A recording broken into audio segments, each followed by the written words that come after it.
Hello friends, स्वागत है आपका मार्केट स्टडीज़ पर। मैं हूं आपका दोस्त कपिल रस्तोगी। अभी हम बात करेंगे इंडिया की एक बड़ी टेलीकॉम कंपनी वोडाफोन आइडिया की। इंडिया की एक बड़ी टेलीकॉम कंपनी वोडाफोन आइडिया और प्राइस पेनी स्टॉक।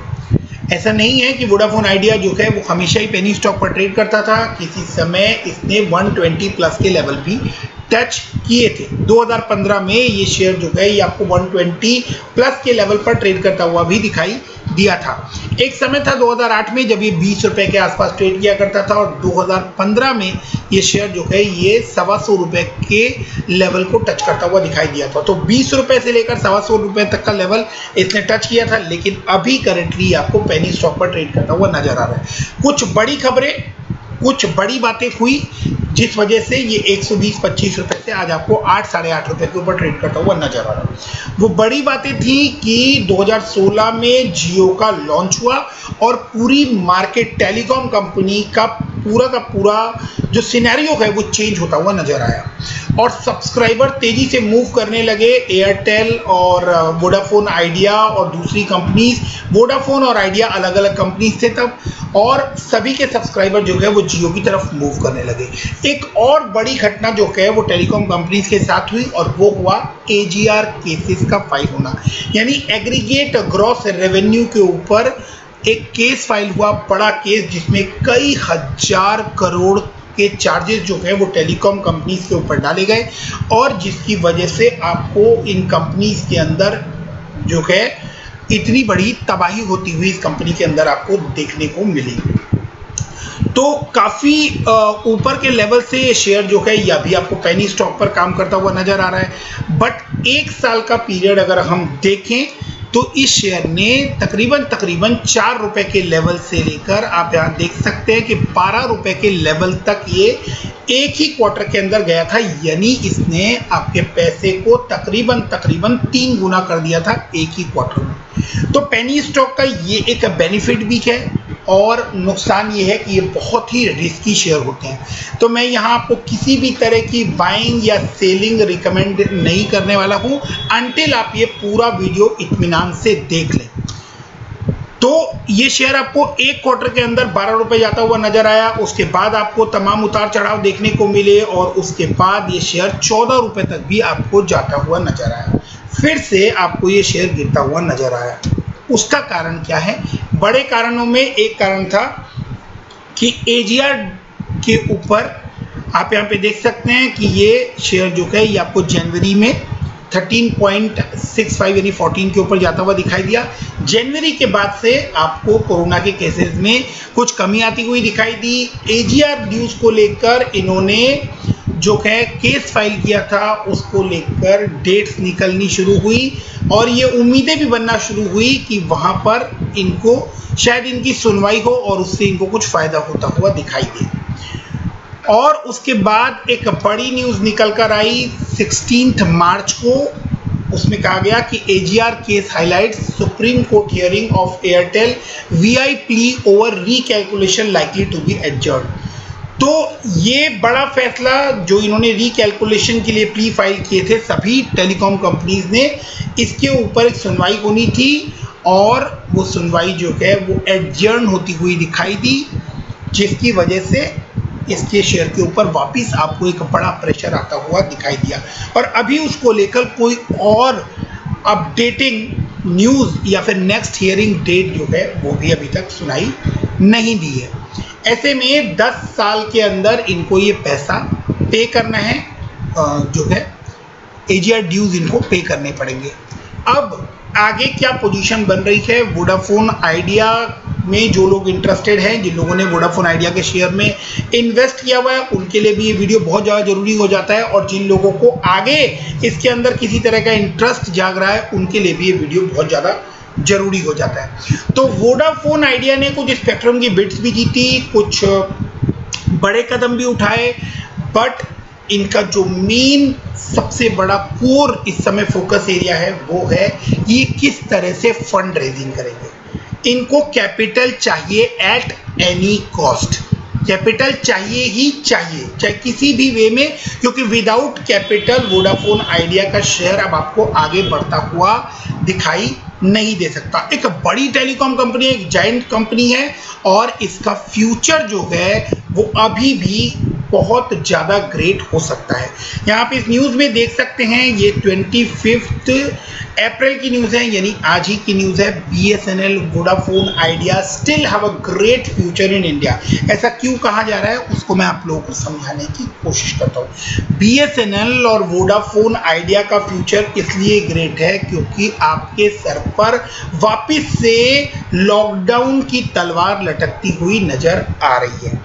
पूरी मार्केट इस बात से घबराई हुई है कि जिस तरह से पेंडेमिक का खतरा बढ़ता जा रहा है, ऐसे में लॉकडाउन अगर दोबारा लगता है तो घर के अंदर जो ब्रॉडबैंड या वाईफाई या इंटरनेट जो प्रोवाइड करवाती है कंपनीज, उनके लिए काफ़ी बड़ा स्कोप निकलकर वापस से आने वाला है।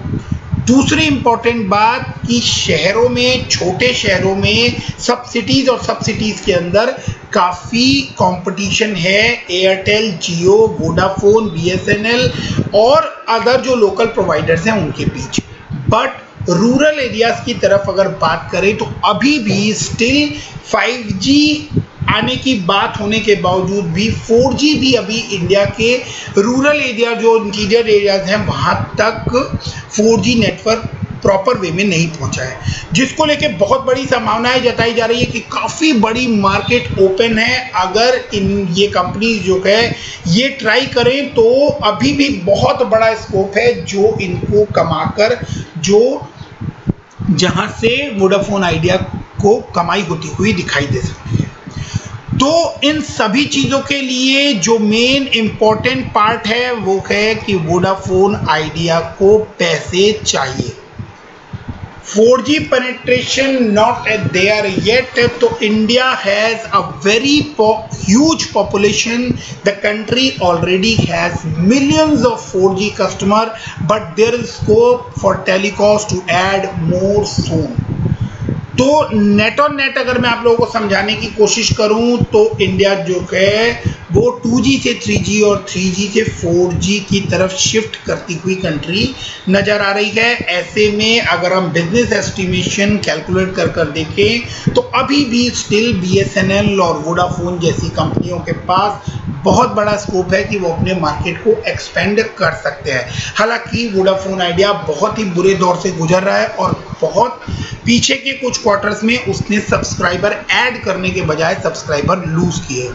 कुछ अच्छी खबरें आती हुई नजर आई थी कि इन्होंने स्पेक्ट्रम के अंदर बिड जो है वो विन की थी, बट उसके पैसे जो हैं पे करने के लिए भी अभी वोडाफोन आइडिया को पैसे चाहिए। अभी इनको पीछे जो फंड्स पे करने थे उसको लेकर काफ़ी बवाल मचता हुआ नजर आया, बट उसके बाद एक अच्छी खबर आई कि वोडाफोन आइडिया ने वो पैसे पे कर दिए।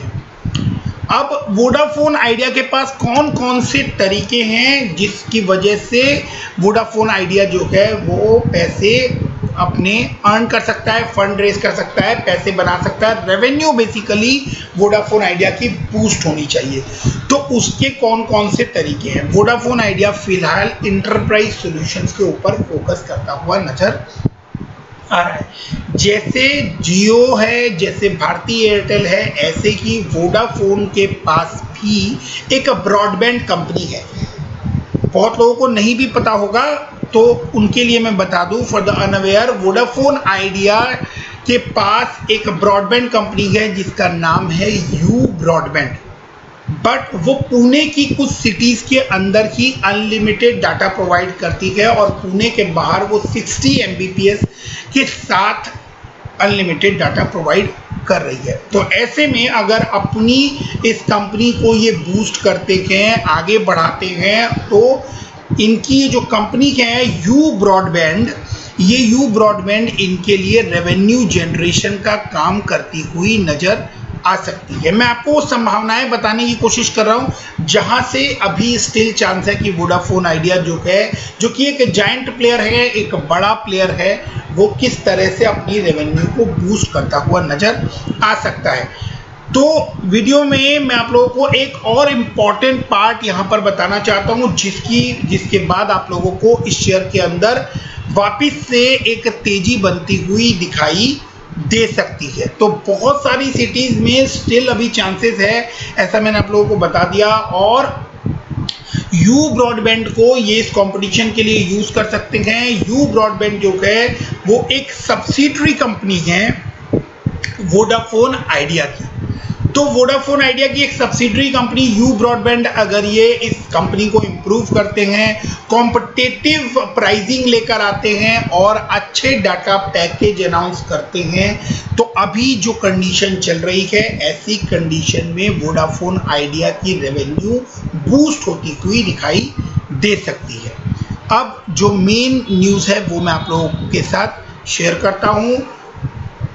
Now anonymous sources have told Economic Times that Idea is looking to raise around 1 billion from various pension funds in order to keep its finances in order. According to the report, the funds would be not directly for equity. तो direct equity raise कर ये fund raise करने का plan इनका नहीं है। 1 billion के आसपास इनके फंड रेजिंग का प्रोग्राम है और जो ये पेंशन फंड्स के थ्रू अरेंज करना चाहते हैं, बट रेदर डेट, ऐसा डेट ये लेना चाहते हैं which is convertible into equity, जिसको बाद में इक्विटी में कन्वर्ट किया जा सके। तो ये न्यूज़ जो है ये एक वे में पॉजिटिव नज़र आती है और एक वे में ये कंसर्न पैदा करती है कि अगर ये कन्वर्टेबल इनटू इक्विटी होगा तो ऑब्वियस है इसके शेयर प्राइस के ऊपर आप लोगों को और दबाव आता हुआ दिखे। बट पॉजिटिव इस वे में है कि अगर फंड रेज होता है तो इस कंपनी के पास अभी वर्क का स्कोप बहुत ज़्यादा दिखता है और ऐसे में अगर इस कंपनी को फंड मिलते हुए नज़र आते हैं तो जितना बड़ा स्कोप इनके पास है उससे रेवेन्यू जो है वो बहुत फास्ट बूस्ट होती हुई नज़र आ सकती है। तो इस न्यूज़ को देखने समझने के दो प्रोस्पेक्टिव यहाँ पर हो सकते हैं। पेंशन फंड्स कहाँ से अरेंज करने की बात हो रही है, तो कैनेडियन पेंशन फंड्स से पैसा अरेंज करने की बात कर रहे हैं। Canada pension funds investment board यानी CPPIB से ये फंड्स अरेंज करने की बात कर रहे हैं। And Ontario teachers pension plan यानी OTPP से भी ये फंड की बात कर रहे हैं। And Norway government pension fund global से भी ये फंड रेजिंग की बात इनकी चल रही है।